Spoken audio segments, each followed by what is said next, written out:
fact, I'm often tempted to think that the real value of the human emotional system is doesn't so much reside in the emotions you feel in the present, but in your ability to use them in these simulations of the future.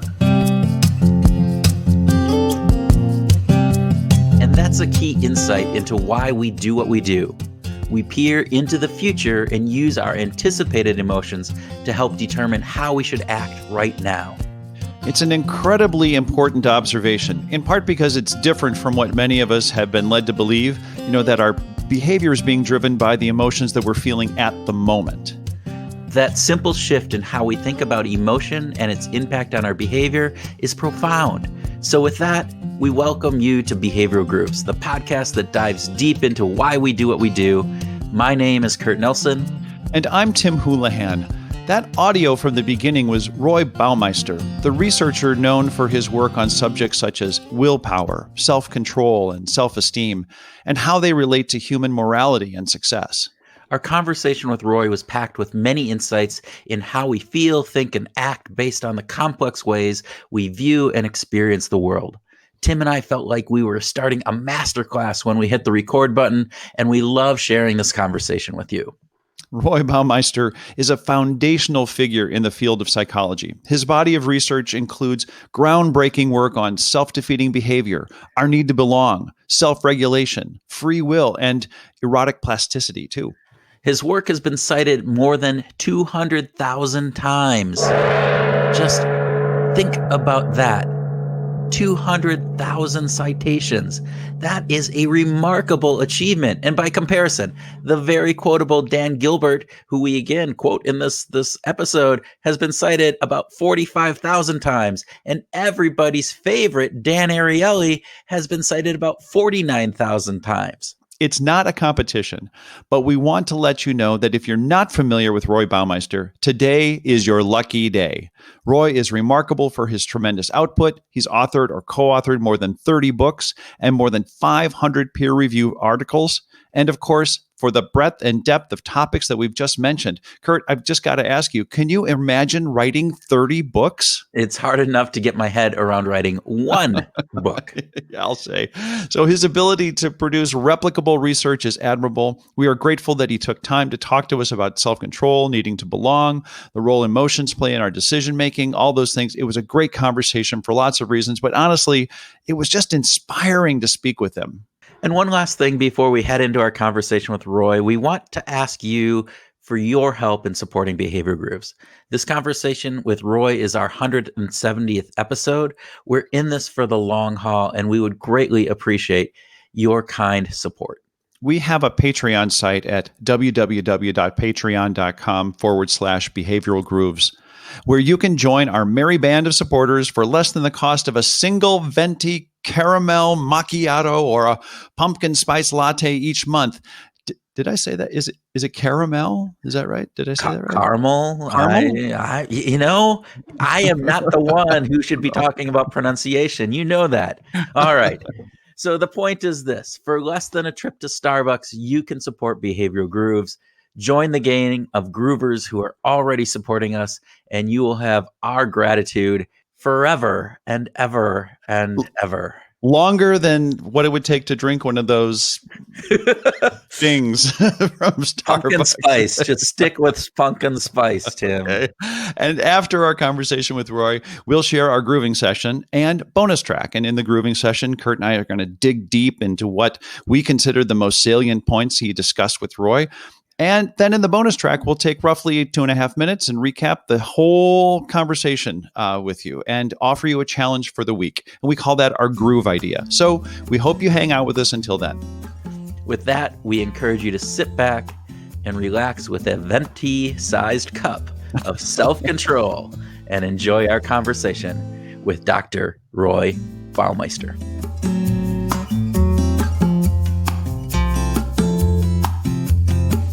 Roy Baumeister, welcome to Behavioral Grooves. Oh, thanks for having me. Oh, we are excited to have you. And we always start with a speed round. So, Tim, go ahead. Take us going.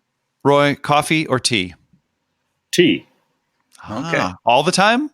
Or sometimes? I've only had a cup of coffee, I think 3 times in my life, and I didn't really like any of them. A man after my own heart. I love it. All right.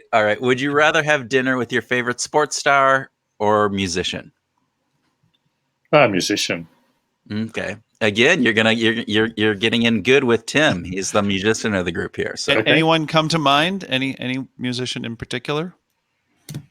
Oh, goodness. I'm mostly a jazz person myself, but lately one of my buddies got me listening to Yo-Yo Ma and said he's not only a maestro, but a mensch, he said. And so I think it'd be an interesting person to get to know. That's a pretty good recommendation right there. Okay. Would you rather learn a new instrument or a new language? Well, well,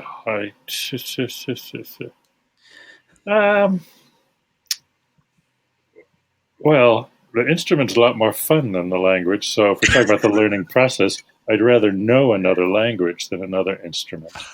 But in terms of the learning, I think the music would be more satisfying. I like that answer. Yeah. All right, last one. Is it better to be a hedgehog, a fox, or a hedge fox at a cocktail party? The hedge fox came from one of my own publications. George Lowenstein came up with the term. So I would go with hedge fox. Just out of loyalty. And we brought that up because of that article. So you wrote and did some research around that with George Lowenstein, and then also Kathleen Voss, who we've both have been on the podcast before and are good friends of ours. So so tell us a little bit about what that research showed or kind of talked about. Oh, well, that's a distant memory. The hedge. Sorry to fully make you reach back. I know it's been a while, but so the hedgehog knows one thing really well, and the fox knows a lot of things slightly, right? That was the idea, and so the hedge fox was some kind of compromise. Mm-hmm. So, what was? The question was which one I wanted to be, or no, you wanted to tell. That was the original question. I was just looking at the research, and it was talking, a little bit about some of the emotions and various different aspects of that. So it's an interesting concept of having that mix of being specific, knowing one thing to a great degree, or knowing a little bit about a huge amount of different aspects and what that means for moving forward. So. Yeah, well, I think George came up with the term grappling with the question of how emotions affect decision making, there's no simple answer to that. When people make decisions based on their current emotional state, it often messes them up and has them do irrational things. The reputation of emotion for producing irrationality is well deserved. On the other hand, people who have little or no emotional sense, including because of some brain dysfunction and so on, they're not super wise like old Mr. Spock in the Star Trek things, who was always completely rational and so on. They can't make up their minds. You need to have the feeling of what's good or bad. They can spin out all the possibilities and analyze things in depth, but which one is better? You need emotion to do that. In our own research, we also find that anticipated emotion leads to really better decisions. So you map out, well, if I do this, then this will happen, and then I respond this way, and so on, and this will lead to this outcome. And so then I'll feel sorry about that. I'll feel guilty, I'll feel happy, or whatever. And so that influences the decision process. And you need that. In fact, I'm often tempted to think that the real value of the human emotional system doesn't so much reside in the emotions you feel in the present, but in your ability to use them in these simulations of the future. We published a meta-analysis a couple of years ago on does emotion drive behavior? And this is based on articles in Social Psychology's leading journal, where they started measuring emotion as a mediator. You manipulate something and then you see how people react, and there's this assumption that it's, well, the first thing made them happy or sad or angry or worried or whatever, and that's what drove the answer. And that is almost never true. I think something like 15% of them were significant at the 5% level, and the 5% means that 5% are random. So it's just barely above chance. Whereas anticipated emotion, which is studied much less, but was much more effective, something like 85 or 90% of the time, it was significant. So people's behavior is driven by how they expect to feel much more than how they feel. And as I said, there's also the adaptive argument that when you act on the basis of your current feelings, it's often unwise. It's like the standard argument: you can write the email while you're angry, but don't hit send until you're done being mad. That's much more adaptive.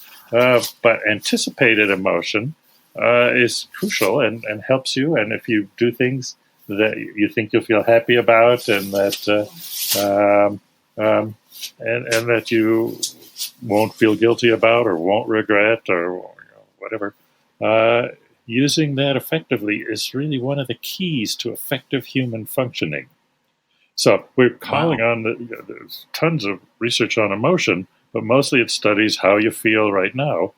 And so we kind of call on the field to start shifting the emphasis to studying anticipated emotion and the process of learning that if I do this, I'll feel guilty. If I do this, I'll be happy.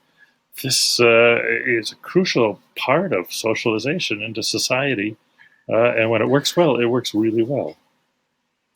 Well, we do it automatically, right? We kind of, this is core to the human condition, right? That we do anticipate emotions. But the part that, if I understand you correctly, we're not doing a very good job of integrating that into our decision-making models. Well, some of us do better than others. And it's a learning process. Guilt, I think, often functions that way. I mean, the example for the old thing that the old theory is that emotion directly causes behavior. The example people use is fear, and they say, well, you see the tiger, and so you're afraid, and so you run away, and then you live to fight another day. If you didn't have fear, you might stand there and say, oh, hi, kitty. And then it would game over. Game is over. And this example comes up over and over again. And yet there's very little evidence that it's actually true even for fear. And it doesn't generalize much to other emotions. It turns out people see a tiger, they run away before the emotion has time to develop. If you've ever, like I used to go jogging in the woods near my house, and the wildlife, I go with my dog especially, and the wildlife would just flee when they'd hear us coming. They wouldn't wait around. Emotion takes time to develop. The brain has to process the stimulus. Who is this? What's that noise coming along? And then to create an emotion of fear, it has to get the heart beating faster and all that. And then the brain would have to say, "Oh, I guess I'm afraid," and then flee. But that's too slow. Instead, the animal flees at the first sign of danger. And that's the way to be safe. So that model doesn't even apply to fear. We all assumed it was true, that, and I did too, that emotion was the direct cause of behavior. But the data don't support it. A couple other scholars reviewed the research on emotion, and they said pages and pages of how emotion affects your thinking process, but only a half page on emotion causing behavior, and some of that is dysfunctional anyway. So guilt is the prototype for the new theory. It's sort of this feedback theory that you have learned over time that if you act this way, you'll end up feeling guilty. Probably don't realize it the first time. Many people, the reports of why they feel guilty, they didn't realize they were hurting someone or offending someone and so on. And then afterwards, they feel bad about it. And over time, though, they learn that if I do this, I'll feel guilty. so I shouldn't do this. So guilt can function really effectively for guiding behavior, even if you hardly ever actually feel guilty. So there's a learned aspect of that, because I know Dan Gilbert has done some research on how poor people are at predicting what will make them happy in the future, and so it sounds to some degree that there is a learning aspect in this, as well as just that anticipatory aspect of it moving forward. Or am I mistaken in that thought? Well, many people take Dan's research that way. My take on it is that people are generally correct about which emotion they will feel. They're just wrong about how long it will last. They vastly overestimate its durability. So what he calls forecasting your emotional state, affective forecasting, it's sort of given people the impression that people in general aren't good at predicting their emotional outcomes. But no, they predict the correct emotion. They just predict it to be much longer lasting and bigger than it actually is. And that's adaptive. I mean, the big part of something is usually the functional part. Yeah. So it's adaptive, if you're working, studies of professors wondering whether they would get tenure. And they thought, well, if I don't get tenure, I'll be sad. And if I do get it, I'll be happy. And they're right about those. It's just they thought, if I don't get tenure, I'll be miserable for years. Whereas they get over it pretty fast. They go on to something else, and something else comes along. But it's adaptive to think I'd be miserable for years, because that motivates you to work harder for the goal. So I'm not sure what his current thinking, Dan's own current thinking about this is. No, I think that is fascinating, because when you put it that way, it makes a major sense in how that correlates into what you were just saying. So the directional aspect is right. If I will be happy or I will be sad. It's just the duration and the strength of that emotion, which, as you said, has some variance on this. And then you can look at current situation with COVID and how we've been responding to that as to some of those aspects of our behavior that come along with that. So kind of brings me back to my recent book on the power of bad. I mean, dealing with the COVID epidemic.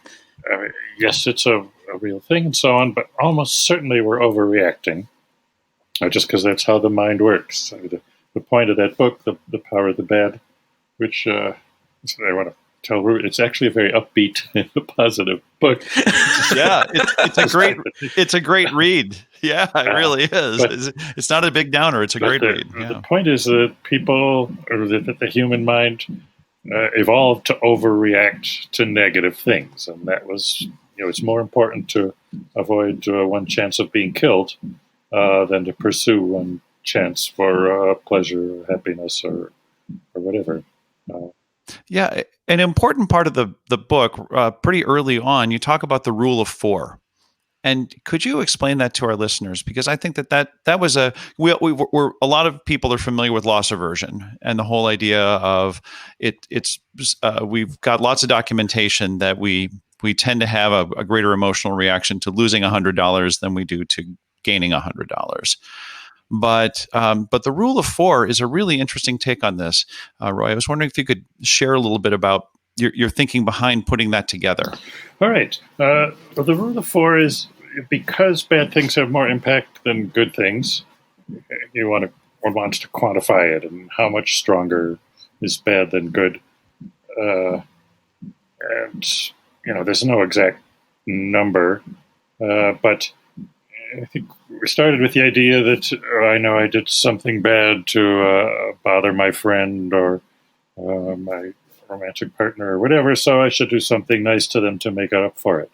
But that's probably not good enough, since the bad has the stronger than the good. They may seem like they're the same to you, but they don't have the same impact. So you want to think of it, I should do 4 good things to make up for it, and that will likely get you back on track and overdo it.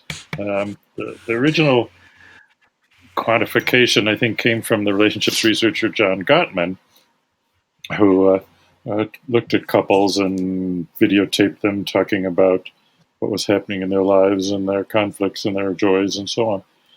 And then minutely coded the positive and negative things that they said to each other. He said, and then he would track them over time and see if they stayed together or got a divorce or broke up. He said the couples where there were 5 times as many positive things as good things, they had strong, happy marriages. 5 times. So 4 was about the break-even point. Less than that, it was doomed, even though you may think, well, I'm doing twice as many positive as negative things, but that's not enough. There was a possibly apocryphal story of a relationships researcher had this giant data set, and they were supposed to say, okay, what's the best predictor of whether how well the marriage will go in the future? And they went around the table, and some said, well, they have to have the same religion or politics or whatever. But what turned out to win was the ratio of how often they had sex to how often they fought. If they had sex 5 times as often as they fought, then they had a happy marriage. The point is that the ratio was what mattered. So it wasn't sort of the raw number of fights or intercourses. But it worked for couples who hardly ever fought, even if they only had sex a couple times a year. And it worked for couples who would have a fight once a week, even if they had sex every day. But if it was 5 times, that seemed to lead to success. And there's nothing particularly magical about sex in this. Maybe there is something magical about sex in general, but it's for research, what matters is what you can quantify, what you can measure objectively. And so you ask a couple, well, how many positive interactions have you had with your husband? Well, does that count when you said, please pass the salt, and he did? It's hard to give a number of that. But most people can give you an exact number of how many times you had sex in the past week and how many times have you had a fight in the past week. So that, it's a crude but durable and highly effective measure. But I shouldn't take that to say because I don't fight with my wife, I should have more fights so that we have to have more sex so that we have a good relationship. Is that not the way? No, more, increasing sex. It's fine to be way above the 5-to-1 ratio. Oh, well, good. So you have done a lot of work on self-control and willpower, and one of my probably top 10 books of all time is Willpower, that you wrote, and so can you talk a little bit about why is self-control so difficult for people? What are some of your research findings around this? And particularly, I know that you have done the strength model of self-control. And so could you talk a little bit about some of that from your perspective? It is something people always think is much more often cited as a weakness than a strength. I think of the Peterson and Seligman's list of character strengths. They had 24, I think, and self-control is the least frequently cited as one of my 5 best strengths, and often cited as a weakness. But I think that's a bit unfair. The glass is half full as well as half empty. We have a lot more self-control than the animals we evolved from. It's just that because it's so useful for culture, we all know if we had even more, we'd probably be doing even better. So, yes, there's room for improvement, and we can see to perfection, but should take time to appreciate that we really do have pretty good self-control. It's something most people acquire in the process of growing up. So children obviously have less than adults. They're more impulsive. Even part of the charm of children is they wear their hearts on their sleeve. They show their emotions right away very vividly, and we think that's cute and charming. as an adult, you learn, well, that's not really appropriate anymore. You got to keep your emotions more under wraps. And most people, not so cute and charming when right? you're an Yes. adult. No. And so most people are pretty successful at that. It's just we don't appreciate the successes we have. Now, again, this is something elsewhere in nature. It's much more limited. There's not nearly as much self-control. There's some, but partly other animals aren't able to think about the future as much, and self-control really serves the future at the expense of the present. When there are temptations in the present that you need to resist for the sake of the future, whether it's to spend a whole bunch of money or eat a bunch of unhealthy food or have sex with the wrong person or take a swing at somebody you're mad at. All those might be satisfying in the short run, but self-control helps you resist them, which is good in the long run. Again, animals can't really think more than a few minutes into the future. They don't have the sense, so it doesn't reflect back in the present. And we humans, this is one of our particular abilities, is to simulate the future and use that to guide the present. So self-control is vital there. But again, we evolved from animals that are just impulsive. You act on your strongest feeling right now. So to overcome that, which civilization does require, takes this newly enhanced self-control facility. So that's a reason we shouldn't be surprised that it's difficult and that it sometimes fails. From my research, what seems to happened is the body found a way to channel some of its energy supply into these advanced psychological functions, like overriding your strongest impulse, what you feel like doing. You're really angry and you want to punch somebody or whatever. That you can override that, but it does consume this energy, and the body acts like it's rather severely limited. There are interesting, complicated scientific debates as to whether a well-fed modern person really is in any danger of running out of energy for this. But we evolved under conditions much different when the next meal was not nearly as reliable. There were no supermarkets full of food, takeout restaurants, and all these other things available. So it was more important to conserve energy. My personal pet theory, based on Suzanne Segerstrom's work and some others, is that another driving factor is that a lot of the body's energy is used by the immune system, but just only sometimes. So fighting off diseases, and when you don't have a disease or an injury or anything, then you don't need that energy, but the body has to conserve it because in the hunter-gatherer years, you were running around barefoot. If you got a scratch on your foot and it got infected, that could kill you unless your body could marshal all its energy to fight that off. So it was being overly conservative with your body's energy supply was the adaptive thing to do. And the body approaches self-control like that after it exerts some extra energy and self-control and resisting a temptation.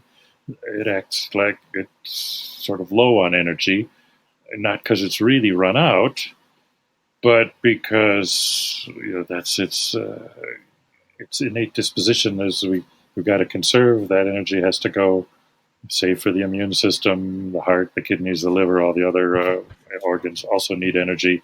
So you can't use too much for any one thing. The nice implication of that is we probably do have more capacity for self-control than we think, but we have to overcome this natural tendency.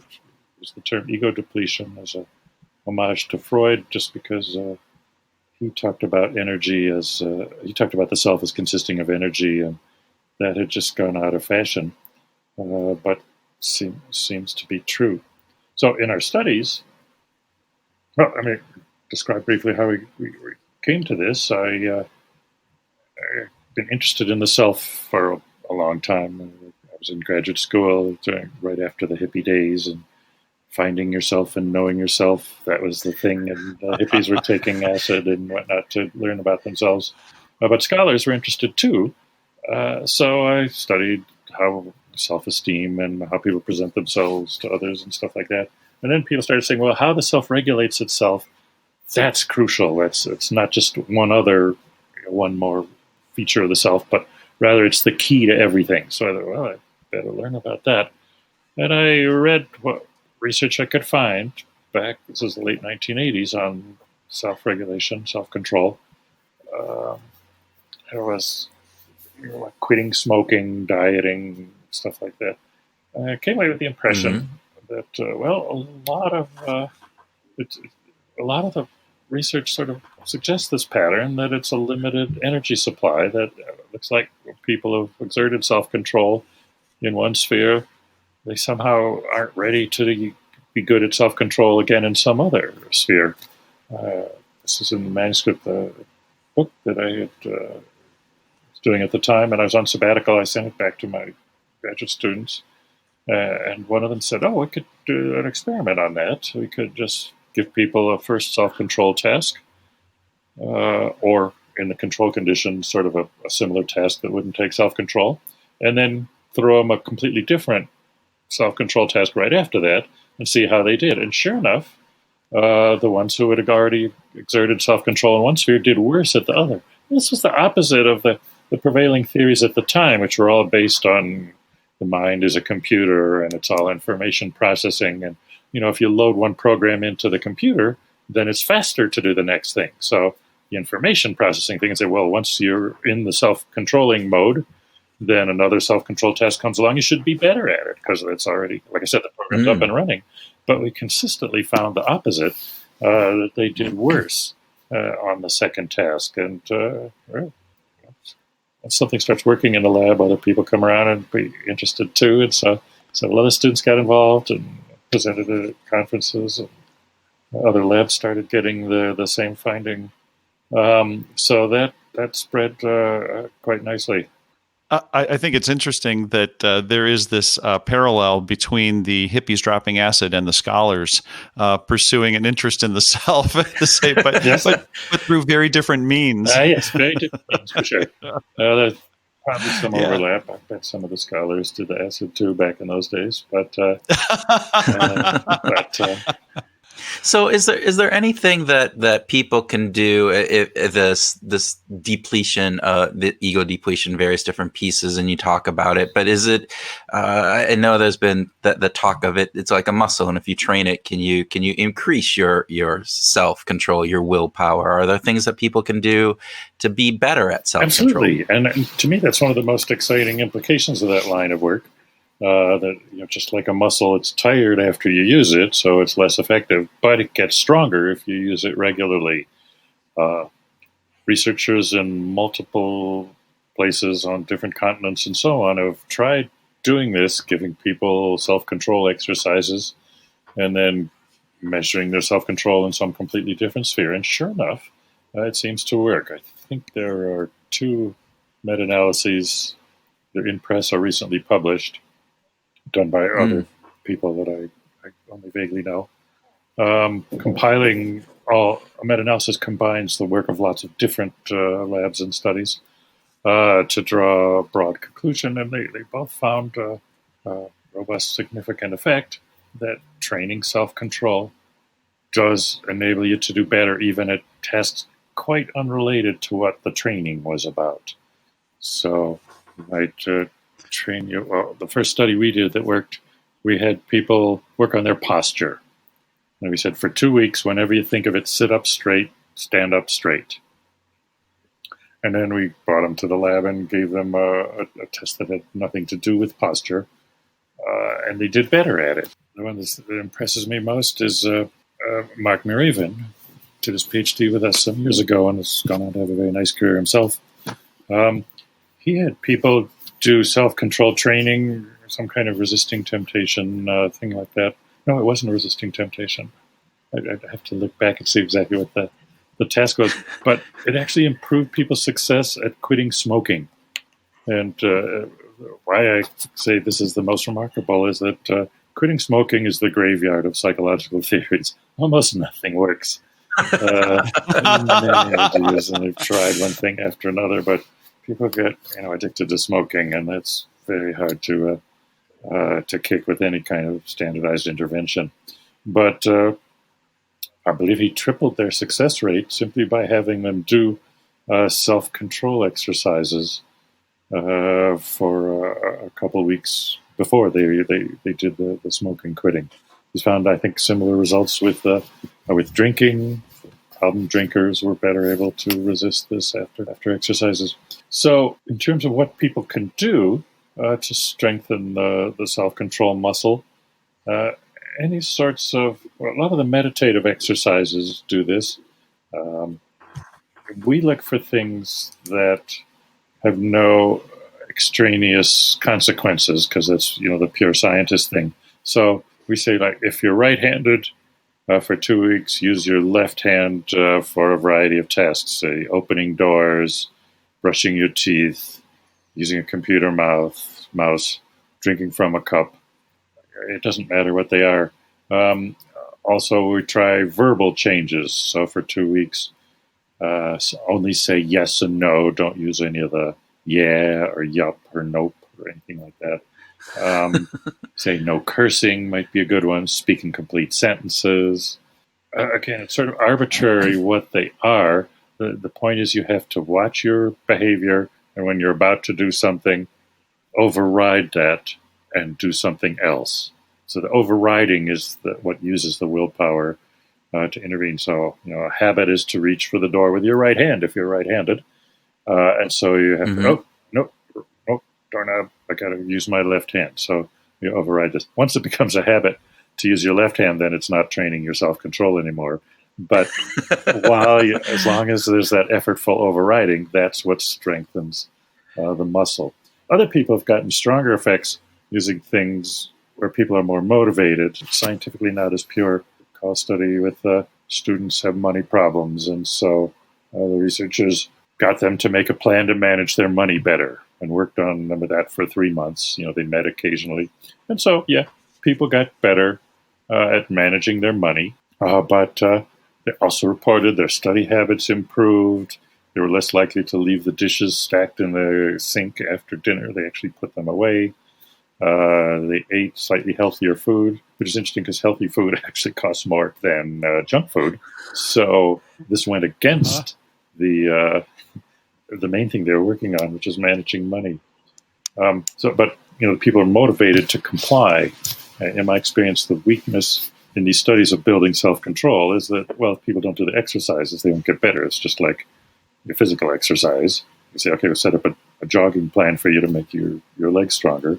But if you don't do it, the legs aren't going to be any stronger. I'd say it probably takes some self-control to do the exercises. So you have to have some to get going in the first place. But when people do it, and again, if they're more motivated to do it, then they work harder on it. You're not going to be able to run the marathon if you don't put the miles in before doing it. Yeah. So is there a context, so much of behavioral science has a contextual element. A study was done to determine X, and it was done with this kind of context, and context is so, I don't know, it's infused into so much of the behavioral science research. But Roy, am I understanding it correctly that there is something that is context independent when it comes to building up these muscles of self-control?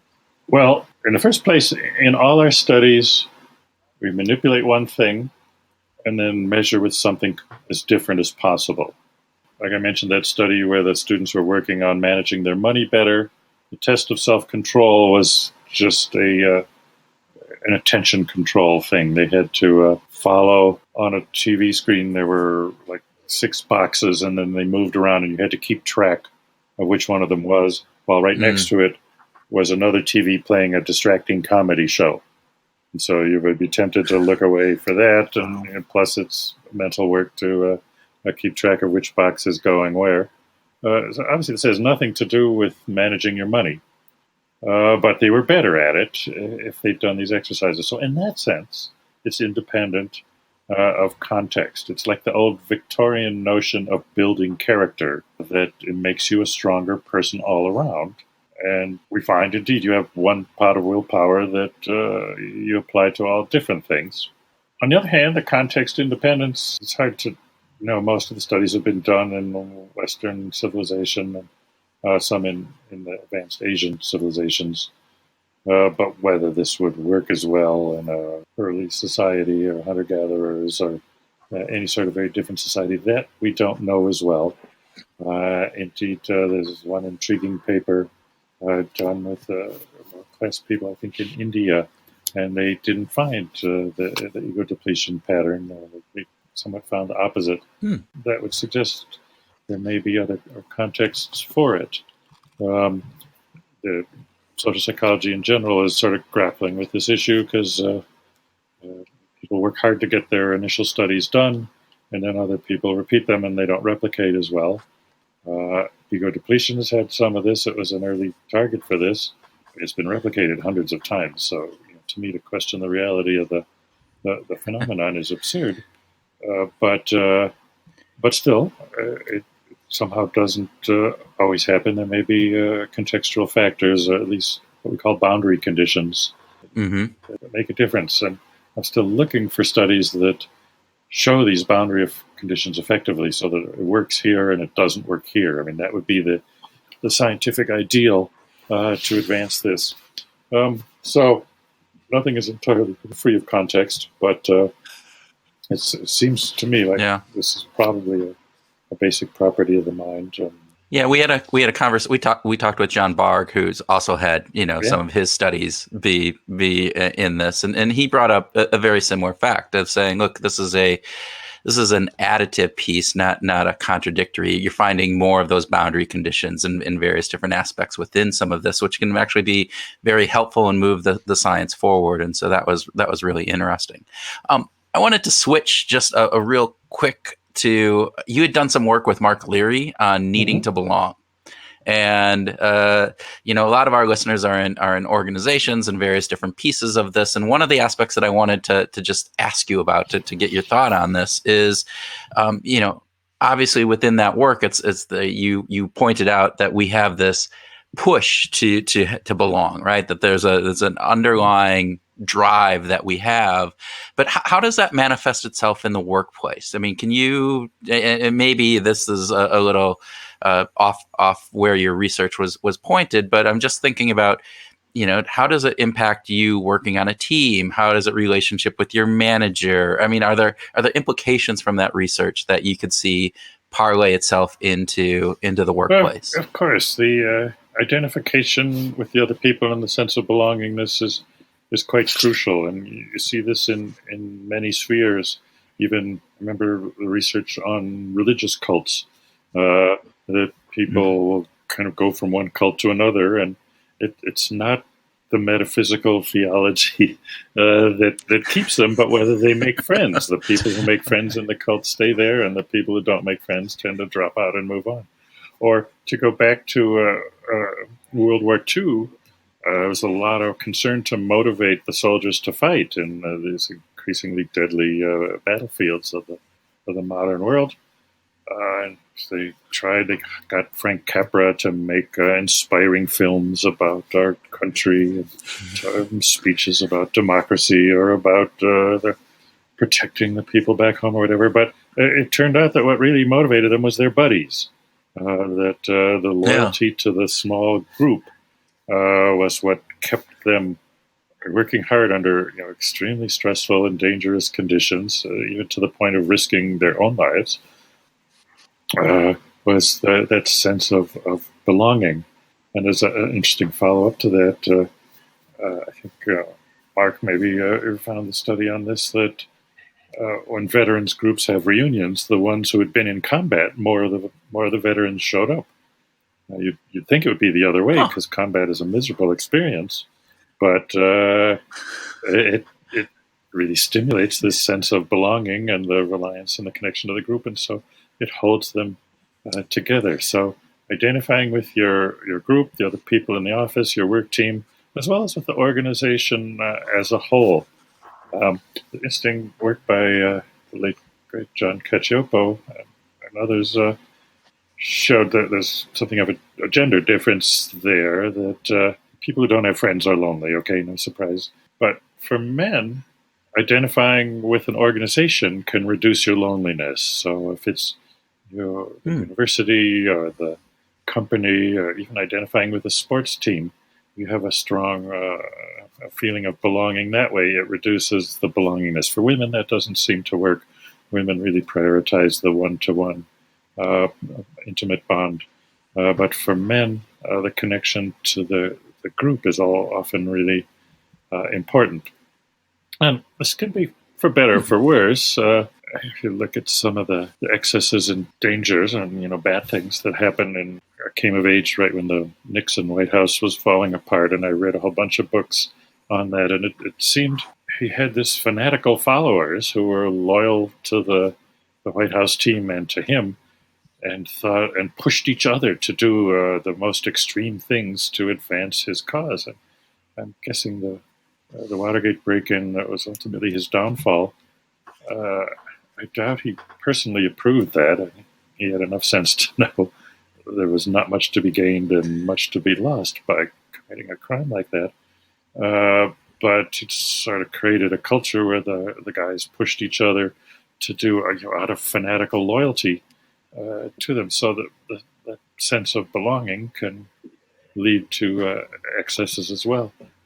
Recently published a paper on organizational misconduct, and it showed who is most likely to do unethical things to benefit the organization, and it's the people who identify most strongly with it. It's your most loyal, best employees who are most likely to cheat or bend the rules to advance the organization. Wow, that's counterintuitive. Right, because the seems like the natural outcome of loyalty would be defending the castle rather than actually laying siege to the very castle that you're loyal to. They think they're defending the castle. I mean, this was inspired in part. My colleagues who did this were in Germany by the Volkswagen scandal, when there came up a way to cheat the emissions tests, and so. Save money by making their cars look better than they actually were. But it's, again, the loyalists who thought, this would be a great thing to help the company. It was the same. We had two studies. One was a survey of a lot of workers in many occupations in Germany. That was correlational. But one, she did experiments where she got people from two universities to do a kind of math test, supposedly going to test the quality of students to see if we're better than that other university, and they had a chance to cheat to boost their answers, and sure enough, it was the ones who identified most strongly with their own university that took advantage of the opportunity to cheat in order to artificially bolster their own university score. So I think you can understand it's the people who put belongingness, putting their loyalty to the group ahead of more abstract moral considerations. There's a lot of implications from that when you think about what that means for organizations and those loyalty components in various different aspects. I think there's probably, would love your thought on this, is there an aspect of confirmation bias and motivated reasoning that comes into that their people are looking at certain things through a lens that then discounts the other aspects of it? Is that something that you think is taking place in there, or is that out of line? That's very possible. Given my scientific training, I shouldn't talk beyond what we know. So it was a lot of work. But this is a podcast where this is your personal opinion, okay. So we can go there. It was a lot of work just to get that first point and show that the people who identified as more strongly with the organization were more likely to cheat or do unethical things to benefit it. And again, I assume it's driven by need to belong and the strong identification people get with this. Beyond that, the mental process of those people was, I'm not as sure. People know the moral rules, and they also know that there are potential penalties for doing unethical things, but they don't always consider them. That's not always what drives the decision. And, seeing the opportunity to do something to benefit the organization that you love and that takes care of you and that you identify with, that might take precedence over it. It goes back to some of the thing you said about self-control, that short-term, versus a long-term impact, right? So it's we tend to fall for those short-term pleasurable things versus the long-term benefits of some of that aspect, and you could see maybe some of that taking place as well. Another line of my work is on self-destructive behavior, and the standard form. People do a lot of self-destructive things, but it's not because of some kind of Freudian death wish or whatever. It's not even because they feel guilty and think they should be punished. I mean, most people who are guilty hire a lawyer and do everything they can to avoid punishment. But rather, the most common formula for self-destructive behavior is short-term gain connected to long-term cost. You can start with smoking cigarettes.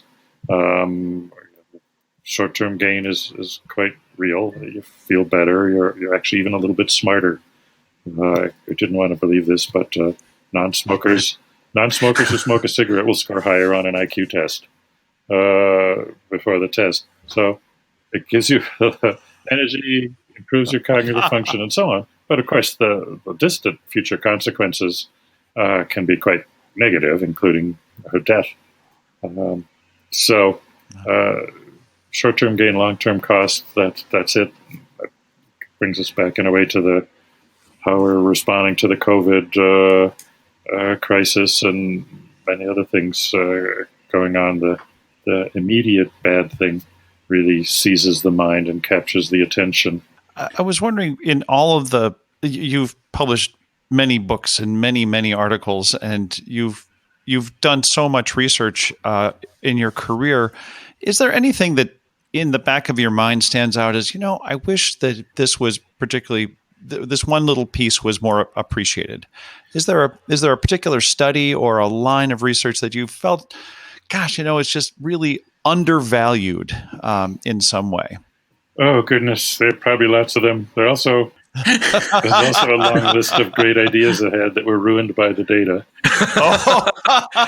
Which is what science is about, right? It should have been true. I don't know. Psychology right now is becoming much more swept into political activism. So findings that go against the preferred political views don't get accepted or noticed or recognized. That's I think an unfortunate trend.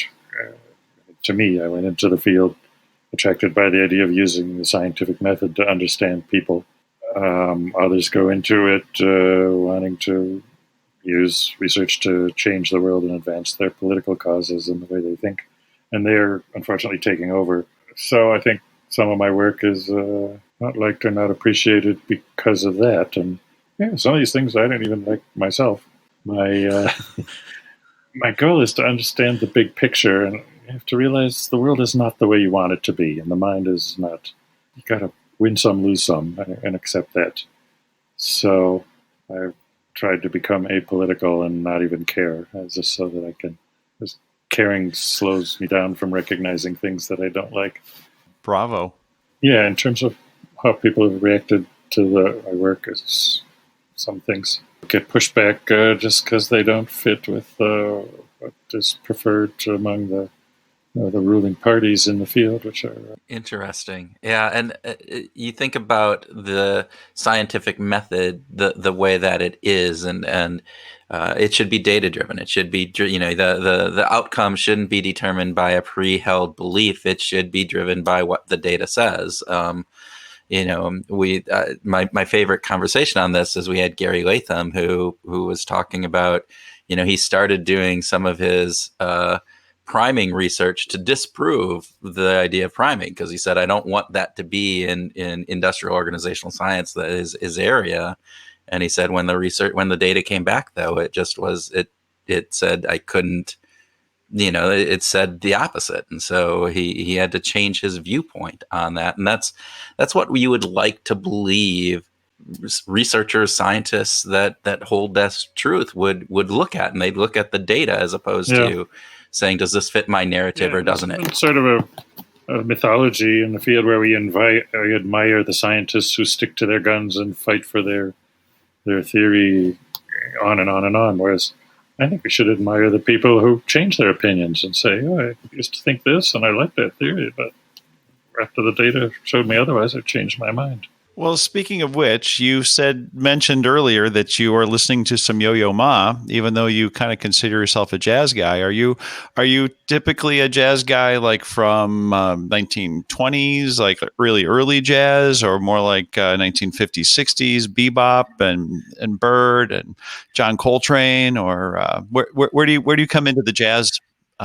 This sort of literature, if you will. My jazz tastes are a little complicated. My mother played trumpet in some Dixieland bands back in the 40s, and so I grew up listening to that. I still have a lot of affection for that. Louis Armstrong was a family hero. I think my parents didn't know he was a marijuana smoker, which might have dulled their appreciation. But so I like the small bands. I like the trumpet. I learned the trumpet myself, although when I had braces, I had to give it up. The braces were too hard on those days. I have the trumpet player's sort of resentment of the saxophone as the show-off gimmicky kind of person.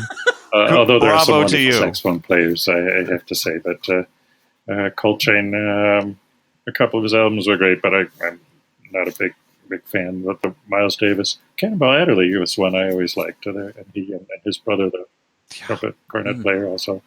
They made a great pair. So I like the small bands. The big bands somehow never turned me on as much. I don't like the squeaking and squealing kinds of things either, again, which tends to be the saxophone stuff. Miles Davis did some of that, but Bix Beiderbecke? Does Beiderbecke fit in your pantheon? Yeah, recordings of him. I myself played guitar for many years in some rock and jazz bands, and so I appreciate the guitarists. John Mclaughlin is still my favorite, and so on. I always wondered, my mother used to take me to see all these old Dixieland bands, and I'd see these guys in their 80s playing trombone and trumpet and whatnot, but there were never any guitarists. I wondered why. But as I got old myself, I realized that you get arthritis, and even Mclaughlin has finally given up the guitar because of the arthritis does it. So I'm playing around a bit on the piano myself. I appreciate the piano as I like to compose. I see why most of the great composers were piano players. So I like most of the instruments: guitar, piano, vibes, trumpet. Featuring a small band featuring any of those is good. The sax, if it's not too squeaky, and so on. So where does Stan Getz fit into that squeakiness? I mean, he was like the ultimate in smooth, but much more Latin. So much of his stuff kind of veered into that Latin and samba stuff. Would Getz fit for you as a I don't know his stuff as well. I heard some that I liked, and so I have some in my playlist, but not a lot. So we've been asking many of our guests. We're working Melanie Brooks. Tim, where is Melanie? Where's she research? She's at Columbia. She just started at Columbia. At Columbia, but she's doing some research on music and work, and we're just trying to get some anecdotal components and asking everybody: do you listen to music when you work? Do you listen to music when you write or when you're doing research? Or yes, or is that yes, not at all? I have to. I have mostly the new electronic music. I've sorted through a lot. It has to be instrumental because all my work I have to have my own thoughts, and anybody else putting words into my brain is just counterproductive. But yes, I like kind of up tempo. I never really like slow music. Impatient, I guess. But I like melodic, subtle, up tempo instrumental music. I play it all day. I don't want to be a downer here, but a few years ago my daughter died. I had a gifted child, and she died of a heart problem. After that, I realized I had to just have music playing all day. I'd get up, turn the music on, sort of to keep my emotions from wandering. And this was a few years ago. I probably don't need it as much anymore, but I got to like having music on all day. It's really very pleasant. And one thing you can do then is search through. I use Spotify, build up these many hour-long playlists of good music. So, yeah, mostly I have music playing all the time, and definitely when I work. Do you find that then the Spotify channels that you have that they elicit different emotions, or you can curate kind of a playlist that is up, more of your upbeat and more of your reflective, maybe more somber type things? Yes, Do you find that to be true? I have like 100 playlists. Been sorting them for different occasions and things. I've kind of realized that the mood you want is sort of should be the organizing principle.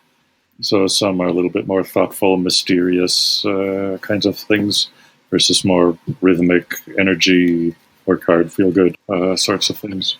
Roy, this has been a tremendous treat for us. We really appreciate your taking time and sharing your thoughts and your stories and everything with us. Thank you. Thank you very much. Oh, thanks for having me. Hey Groovers, welcome to our grooving session where Tim and I groove on what we learned from our conversation with the amazing Roy Baumeister, have a free-flowing discussion, and whatever else comes into our crazy self-control, emotional, anticipating brains. There we go. Okay, so you're packing in a lot there. I tried. I was gonna put like our 4 what is it, the 4-to-1 break-even point piece? Yeah. The rule of 4. The rule of 4. Yeah. Maybe that's what. Should we do it over again, and I can just do a rule of 4? Or should I? No. It's just amazing. I couldn't figure out what to say there because we covered so much ground. I mean, it was amazing when you think about all of this, and to think we started off bringing in the Hedge Fox, which I think threw him for a loop because it was eons ago. And as we mentioned in the intro, he's done so much. How can you remember all of like it's, if I had a big paper published, I would be remembering it because it's the only one I did, and it's the only thing I ever get to talk about. When you have 30 books and hundreds of articles, it's like it's just one of the many things that I have made my name well known on. Yeah. So. Oh, I wrote that with George. Oh yeah. Well.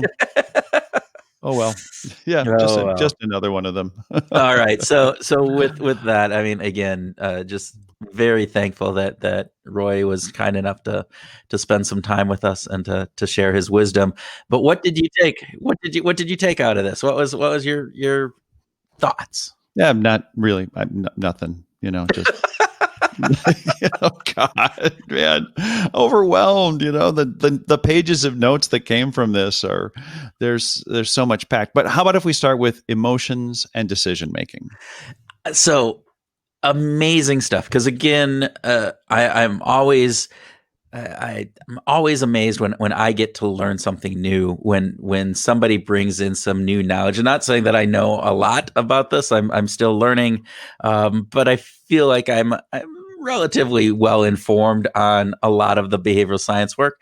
But when he talked about the anticipated emotion versus emotion driving our behavior, that was a new concept for me. And I should probably have known this, but the idea that emotions themselves, emotions in the moment aren't what are actually driving us. It is this anticipated emotion that we think about what it is that we're going to feel, and that drives our behavior much more so than what we're feeling in the moment. That was eye-opening, to say the least.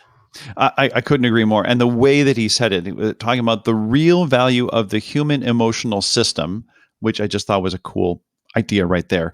The real value of the human emotional system is not in the emotions you feel, but to use them to make decisions about how you can simulate the future. Yeah. It's like, okay, that's kind of mind-bending in that we're doing this constantly. We're constantly simulating the future. We're constantly playing out all, what a possible future could be. And it certainly that makes me think about the way that we make decisions in general, especially under uncertainty, right? We're typically playing out one scenario, right? And that's why we get into this all or nothing, which is, of course, one of the reasons we love Annie Duke's thinking in bets model so much, right? But here we have we have Roy sort of telling us we're playing this out, our decisions into the future, and saying, what would this be like? Will I feel good about this? Will I feel bad about it? And you brought up the fact that this is an automatic response, that it isn't something that you're actually necessarily contemplating. You're not sitting there, oh, am I going to feel anger or sadness or joy from this? It is an automatic response that we get, this anticipation of what's going on.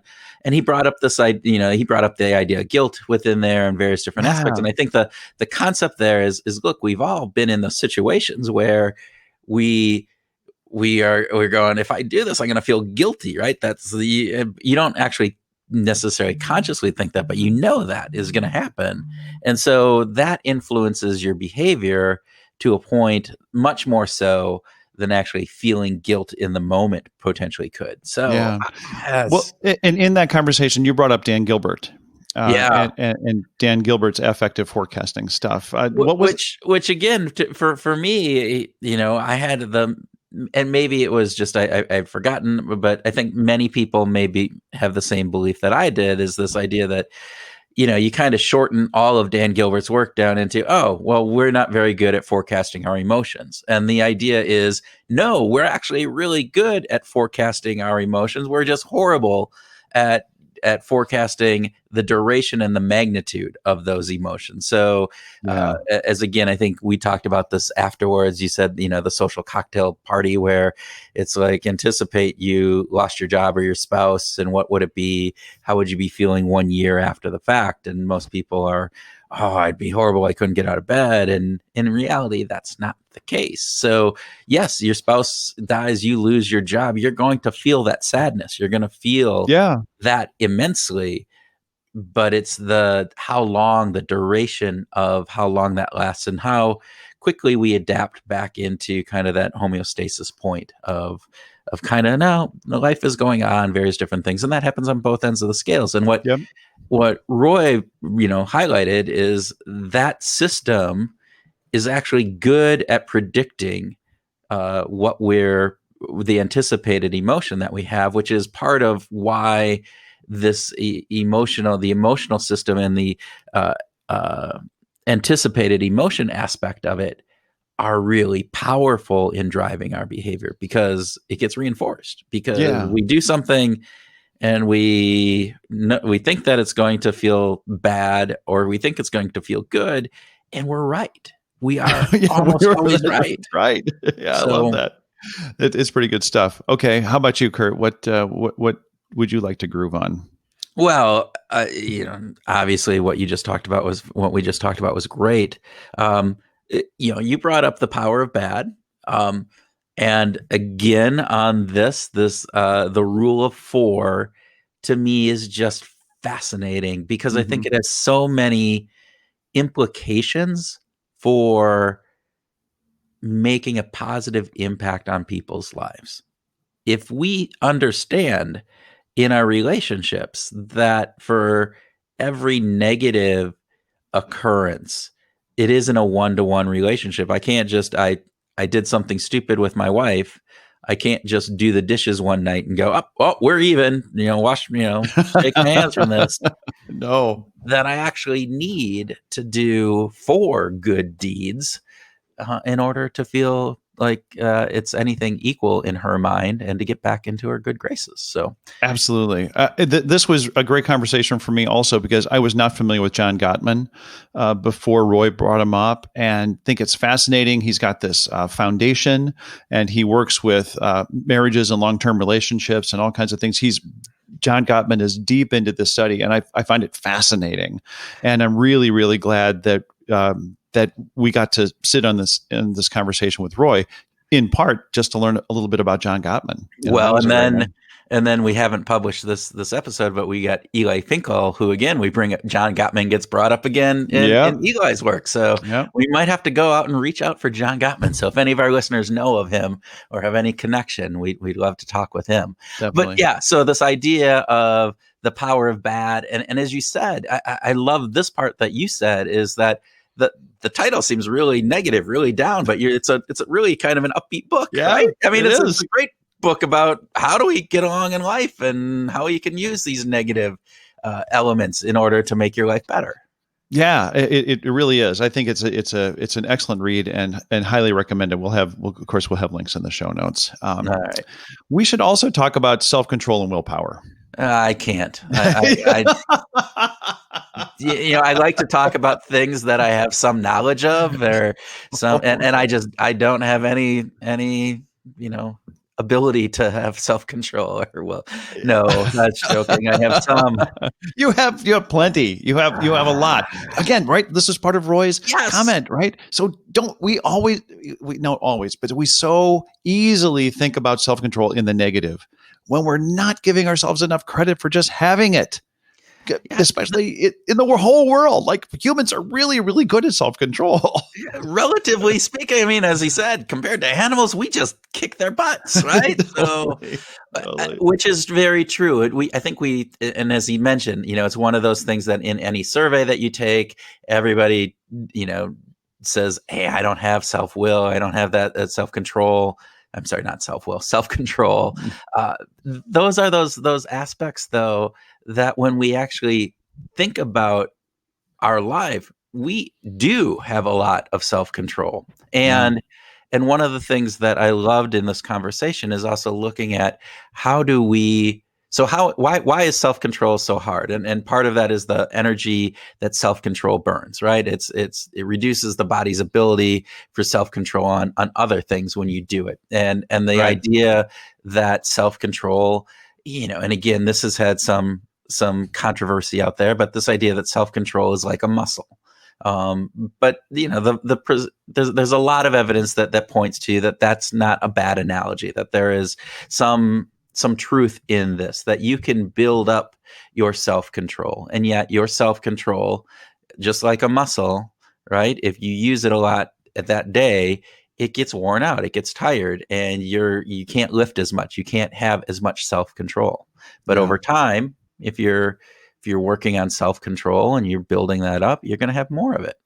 I've had some experience in working with people who struggle from mental illnesses, and they have talked in very candid terms about how they would get up and go to a job where they had to exhibit a tremendous amount of self-control, like if they had Tourette's, for instance, or they're pretty high on the autistic scale, where they're exhibiting a lot of self-control to stay within the social norms and the social boundaries throughout the day. And then when they get home, it's just like all hell breaks loose because they're literally worn out. And it's interesting to hear this, to hear Roy talk about this, to really support these what people are actually going through on a day-to-day basis.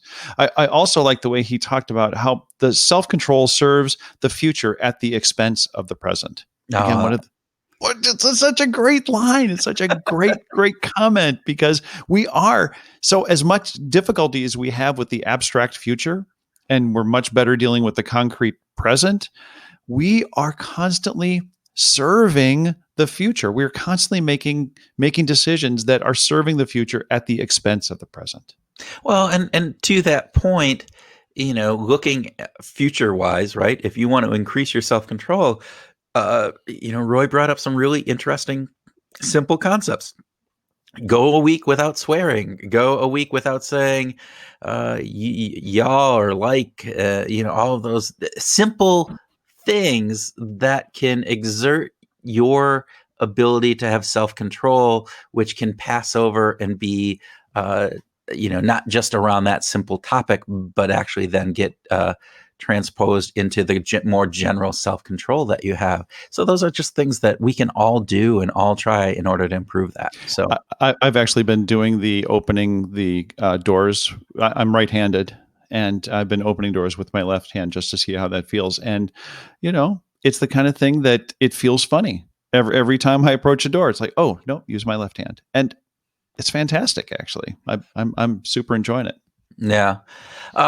We talked about needing to belong with Mark Leary, and this whole concept of cults and World War II and why people fight. You know, they're not fighting for country or God or love. They're fighting for that, you know, their partner, foxhole buddy. Yeah, that is sitting there right next to them. And the piece that was fascinating for me, and I've said fascinating 3 times now, so I need some more self-control about fascinating. Probably said it more than that if we go back and count. The thing that was interesting for me is being able to utilize this concept inside of organizations, and taking that from this idea of loyalty is actually one of the things that can lead people to do bad things. So if you're an organization, and this idea of the Volkswagen scandal was driven by people who were really loyal to the organization, this need to feel like the bond with that organization was so strong that they just overlooked, or they maybe purposely did some things in the Volkswagen case. And same thing with the Nixon White House. And I think that has a implication for how organizations need to look at their most loyal people and give us a moment of pause. Not that we don't want loyal people within our organization, but it's this idea that those may be the people who are most likely to overlook or to do things in the name of, to justify the ends and not look at what the damage that they're doing. And you can look today out there, you know, current governments, current organizations that are going through some negative pieces, and you can probably find some examples of this as you look at it. Paul Manafort is in jail in large part because of his fervent support of Trump as a candidate led him to go to Russia, for instance, and to solicit their help on things. And you know that he's very passionate about it. He's very loyal. He's very dedicated, and that got him into trouble. Yeah, so. and I think it puts everybody in trouble when those loyalists that are so emboldened with this idea that I'm making sure that the company or the organization or the person that I'm supporting is right, then you run into these issues where they may feel in their own mind that it's okay to bend or break whatever laws or rules or norms that are there. And so we have to just be on the lookout for that and understand that may be the person who puts your company most at risk, not the person who doesn't give a shit about the company. That's right. It's more likely the person that loves your company to death that may be the one who is putting things at risk with that. Which is counterintuitive, but very real. Right. So I want to just end on this part just from the perspective of some of the quotes that he had in here. And you pointed this out. I think are just so on the spot. It's really they're short, they're snippy, and they pack a lot of punch. They make you think. And so, the one that I love is the one that we were just talking about, right? Is that we have a mythical, not what we were talking about, relates to what we were just talking about, is that we have a mythical admiration for the scientist that sticks to their guns and their theories. But I think we should admire the people who change their opinions. Yeah. I mean, again, you think about the implications of that, and I look at myself and I go, yeah, I like those people that fight for this is the way things are and this is the way that it is, and particularly as you think about scientists, though, scientists should be led by the evidence, and yet we often find that no, I will disregard new evidence if it's contrary to my previous held beliefs. It's confirmation bias even within the scientific community. And so we ought to exalt those people that are willing to change their minds. And I go back to our conversation with Gary Latham, and I have to exalt him for how he talked about his whole, skepticism about priming, very real skepticism about priming, and the fact that he set out to disprove it, and the evidence pointed contrary to that. So over and over and over and over and over again, he kept being disproved. It's pretty fantastic, actually. But the idea that he changed his tune on that because the evidence thus pointed to that. Yeah, that he did. One of my favorite, there are so many things that he said that were super wise, but he said, mood should be the organizing principle of your playlist. How about that? Granted, within the overall behavioral science thing, but coming from Roy, just to say, just think about your mood. Just think about the mood that you want to prime or prompt, or that you're in, and just respond to that. And I thought that's a great way of thinking about your playlists. So, of course, you bring it back to music. Oh, well, why not? Right? Well, in fact, I'm going to actually bring it back to a question for you. How do you organize your playlists? By mood. Of course. Of course. There's that. I'm being facetious to a certain degree, but there's reality in there. I thought your moods would be like happy, super happy, ultra happy, just never happier than this. Hey, I can have a dark side too, right? Well, musically, you do. There you go. So I do have that mood thing. No, I remember I used to name my playlist back when you could when you made mixtapes and different things. Yeah. I would name them. I wouldn't name them about moods, but words that evoked moods. Can you give us an example? I knew you were going to ask me that, and I'm trying to draw something, and I don't remember off the top of my head. But they were random. I'll make something up that would be similar. So I don't know if this is a reality or not, but it would be, downtrodden, right? So, and that's maybe that's more of a mood word than otherwise, but that would be, sparkle might be another one. I don't think I ever had a mixtape called Sparkle, but but you could have. I could have. Uh-huh. It might have been rainbows and unicorns too. I don't know, but which is one of your favorite playlists now, right? It is. I listen to it all the time.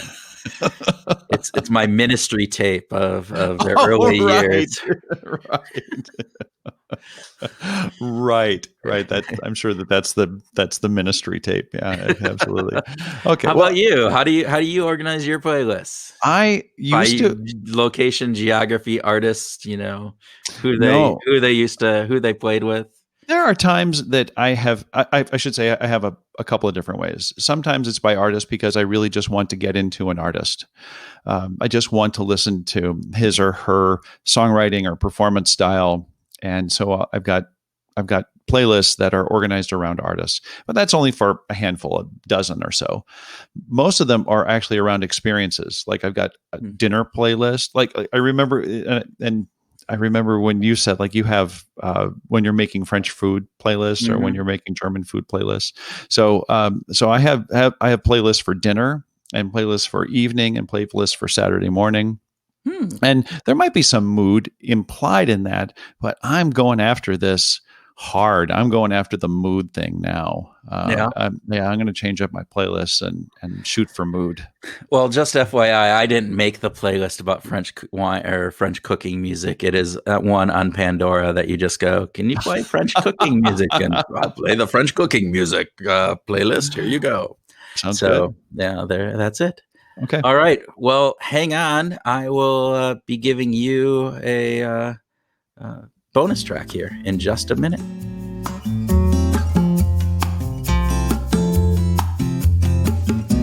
Hey Groovers, this is Kurt with the bonus track.